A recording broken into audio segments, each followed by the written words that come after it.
Well, you don't feel each other's vibe. Yeah, right. That's a real thing. I smoke so much more. I mean, I always smoked a lot of weed, but so much more now because of being informed. I hate it. I mean, I really, but I don't know. I enjoy being that. That's one of the few. I think I couldn't watch any more regular like news for like a few years. It's hard.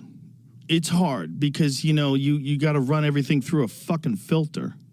You know, like what are you trying to sell me? What's actually going on? Yeah, and why are there so many pharmaceutical commercials? Yeah, and there's especially like friends of mine that had, you know, I was hooked on Oxycontin. Now, I didn't get tricked. How did you get hooked on it? I knew it was heroin when I did it.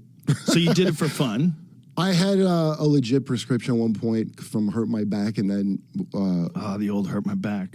Yeah, and I had like a Percocet, right, which still has, I guess, the Tylenol in it. And then they were just around. Like, I could get my hands on them, the blue ones. Oh. So I started taking those. So I wasn't one of the people that they said it's not addictive to. You knew? Yeah, by that time, everybody knew it was drugs. So I don't blame it on, like, the Sackler family tricked me. But they did, you know, remember Breakthrough Pain? Yeah. So that, I guess that's, you have a tolerance to heroin, and it's called breakthrough pain. Yeah, they call it like, ooh, the pain somehow broke through. You just need a higher and higher dose. Yeah, that breakthrough term is a marketing term. I didn't know that. Like, that's what a breakthrough infection is. That's not a medical, that's a marketing thing. They tricked America into getting hooked on heroin.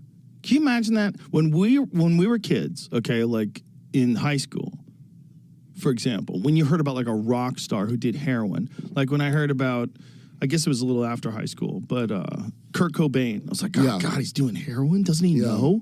Like, doesn't he know? That was in my high school. I remember thinking that because I didn't do anything. I was a Jehovah's Witness. I didn't drink or do, you know. But like, what was the numbers back then of people who actually did heroin found out versus later, now? Years later, I found out a whole bunch of people were on heroin in my high school because Tom's River.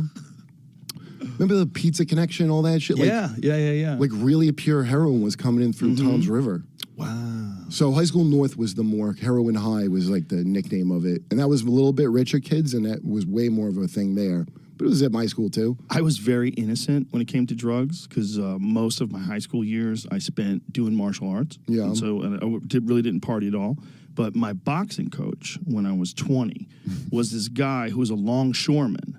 Oh, crack? He smoked crack? Oh, no. Oh. He didn't do anything. He drank a little bit, but big Irish guy. Okay. And great fucking guy. But he worked with a guy that was a heroin addict. And I go, he's a heroin addict. He still has a job. He goes, yep. He goes, every day at lunchtime, he goes to this guy. He gets his bag. He sits in his car. He shoots it up. He sits in his car for an hour, and then he goes back to work. I go, no fucking way. Yeah. He goes, yeah, and he's fine. He goes, but he needs it. He's got to get it every day. But if he gets it every day, he's very functional. I'm like, that's nuts. I'm like, how many guys are like that? But he knew a bunch of people who did heroin. I was like, you know a bunch of people that do heroin? Like, who the fuck's doing heroin? Whereas now, if you hear, oh, my uncle's on pills, like, another one. It's another one. It's another one. I mean, how many of our friends? Taking the needle out of it really takes some stigma away, I guess. And also having it prescribed by a medical doctor. Schaub had it, and people had to take it from him. His friends had to take it from him. What do you mean? Before I knew him well. He got hooked on pills. Oh, right. He had oxy problem. He got his nose shattered in one of his big fights. I think it was Mirko Krokop hit him with an elbow in the nose. This guy from Croatia is like one of the most murderous kickboxers of all time. Schaub actually knocked him out. It was like Schaub's biggest win as a professional. He got elbowed in the process of doing that. Yeah, he got his nose shattered in the process. So he got his nose fixed. I'm pretty sure it was that fight. He got his nose fixed, and then in getting his nose fixed, they got him hooked on the pills. And he was just taking them. Like months after the surgery, he's still taking them. And his buddies pulled him aside. You get a tolerance pretty quick. But it's also one you're not supposed to just get off.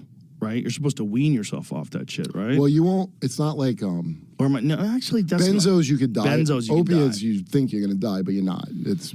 Should you wean yourself off? Do they if they medically do it? Like if you went check yourself into a rehab and said, "Hey, I have an OxyContin addiction." Well, I didn't have to do that. They prescribed me Suboxone to quit it. Right, but what I'm saying is like if you went like straight Like you were fucked up and you went straight to a rehab center. Yeah. Like would they wean you off of it, or would They they give you give Suboxone. you? They give you Suboxone. Yeah. And what is that? That stuff I've heard people like a talk about film. that. It's a little orange film, and but you have to be. Oh, what's his name? I'm blanking on his name.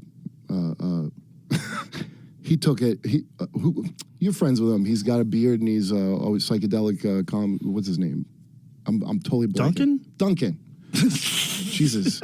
Beard psychedelic. I'm like, yeah. I was really reaching. That's that real weed. That's what that is. Is it indica? That's real shit. No.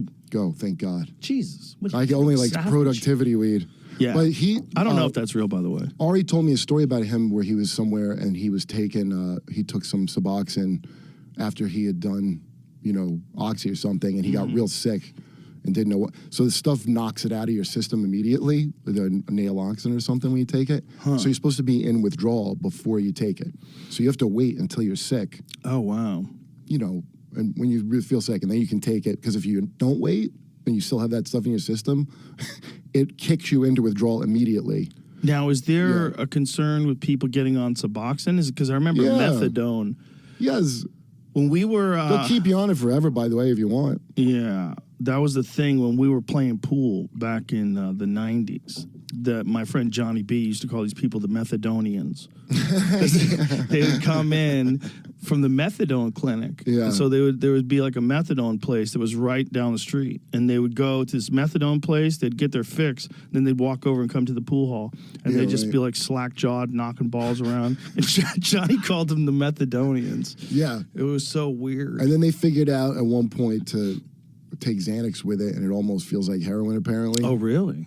Together. Yeah. There's an HBO documentary about it. Oh, boy. Like a few years back, and